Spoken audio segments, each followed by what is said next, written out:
promise to change.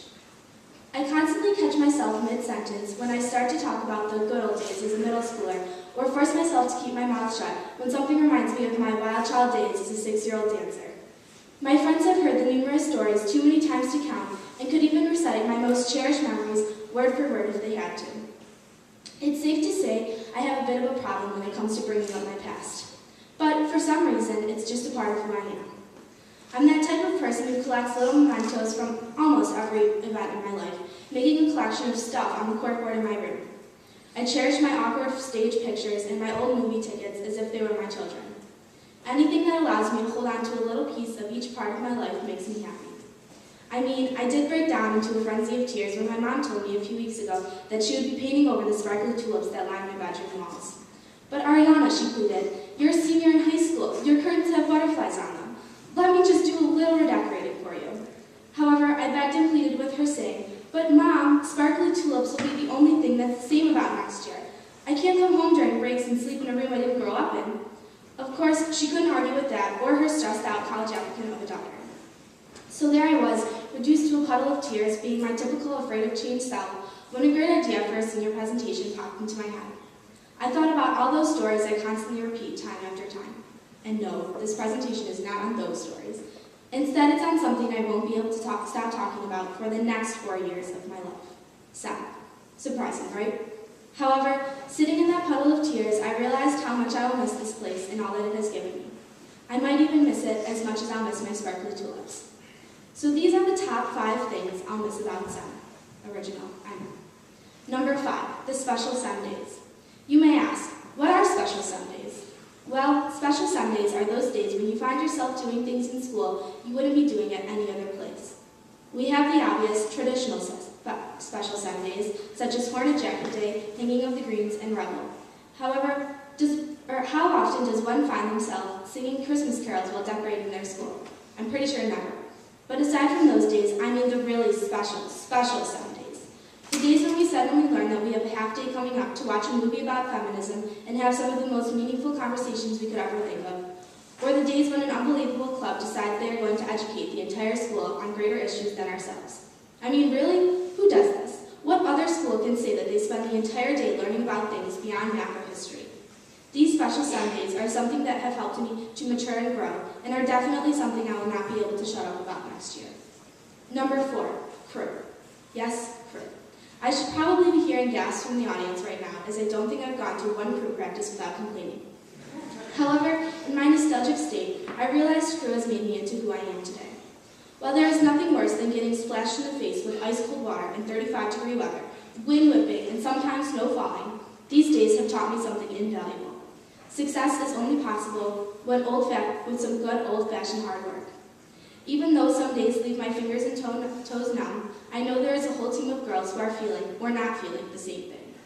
We push each other through the hard days and laugh through the fun ones, and most of all, show each other that we can make it to the top if we stick together.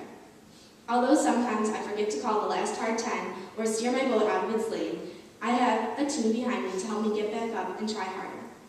This is a skill I don't think I'd possess had I not joined SEM's crew team. Next year, crew will be my dancing wild child days, and my future friends will probably want to kill me if they hear the word BSRA one more time. Number 3, the teachers, the staff, basically all adults at SEM. Of course, this wouldn't be a proper tribute to SEM if I didn't say anything about the people who work here. The teachers at SEM are nothing less than one of a kind. In all of my 3 years here, they have become all of the following: a mother, a father, a sister, a brother, a mentor, a life coach, a person I could have a really good argument with. The list goes on for days. I think it's safe to say that these people have pretty much changed my life. Cliché, but it's true. Whether I'm in Minami Sho's room talking about literally anything, or showing my stubborn side through the numerous debates with Dr. Joplin or Dr. Priest, who, by the way, have inspired me in more ways than I could have imagined, to crying, laughing, or just chatting in Miss Jo's room about the latest high school drama, to seeing Mr. Sutton's smiling face in the morning when I'm late more than Mrs. Young would like, to Mrs. Young telling me sternly but lovingly to move my car from the teacher's side of the street, to Mrs. Douglas's inspirational speeches in morning meeting. The list literally goes on and on.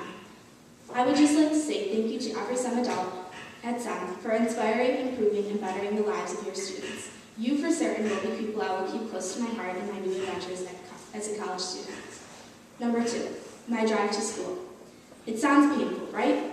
Driving in the car for a half hour to 45 minutes each way to and from school. I have to wake up at 6:30 just to get to school on time. Not the most ideal situation, or so I thought. Nevertheless, that drive has given me something I have come to cherish: peace and quiet, and the time to just think. Amidst the crazy schedule of all high school students, this short period of time has allowed me to stay sane. More importantly, it gives me an extra hour every day to have some good old-fashioned family bonding time. Since both my brother and sister go to school in the city, Caitlin here at Sem, we of course drive to and from school together. Though most days than we would like, we're grumpy from waking up too early, arguing over what music to play or who made who late, it's an extra hour every day I get to spend with them. We often find ourselves wrapped up in conversations informing Caitlin about the future high school trials that will come her way, or who won their squash match, or answering the pleas of advice for one another. I feel that this long drive is a blessing instead of a curse. Without it, I don't think we'd have the time to be as close as we are now. Further, my parents sometimes get in on the family action as well. Whether my brother or I are too tired to drive, or we don't have a car to use separately, there are those moments when we get to share these important car rides with our parents too, bringing them in all the action of their 3 high school children.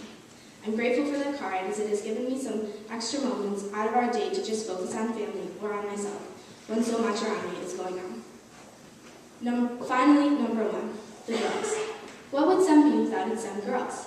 Yes, for all of you who didn't know, I transferred to STEM my sophomore year. The day that I started STEM was definitely a turning point in my life.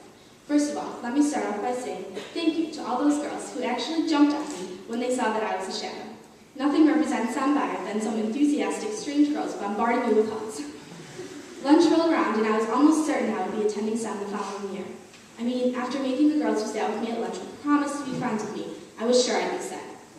However, I actually fell in love with the school, and I was ready to transfer here the very next day when the girls brought me into the chapel to see one of them show me their amazing talent.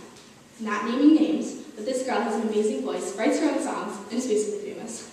She sat down at the piano and started playing a beautiful, delicate song flowing from her fingertips. Then her voice began. Her words and talents left me stunned. Where I was from, no one would have had the confidence to show a complete stranger one of their most precious gifts. I knew this place was truly special if it had people here like the girl who was singing before me and the girls who were so proud of her sitting next to me. After that day, I went home and it was set. I would be an actual STEM girl the next year, and nothing has made me happier. So there you have it, the 5 things I can't see myself keeping quiet about for the next 4 years. Next year, when I come home from break, I hope to see my sparkly tulips on my walls along with my STEM diploma hanging beside them. I guess you could say that my fatal flaw is my nostalgic personality, always reminiscing on the good old days. But I like that about myself because I am proud to talk about where I come from, and I'm proud that I come from STEM. Thank you.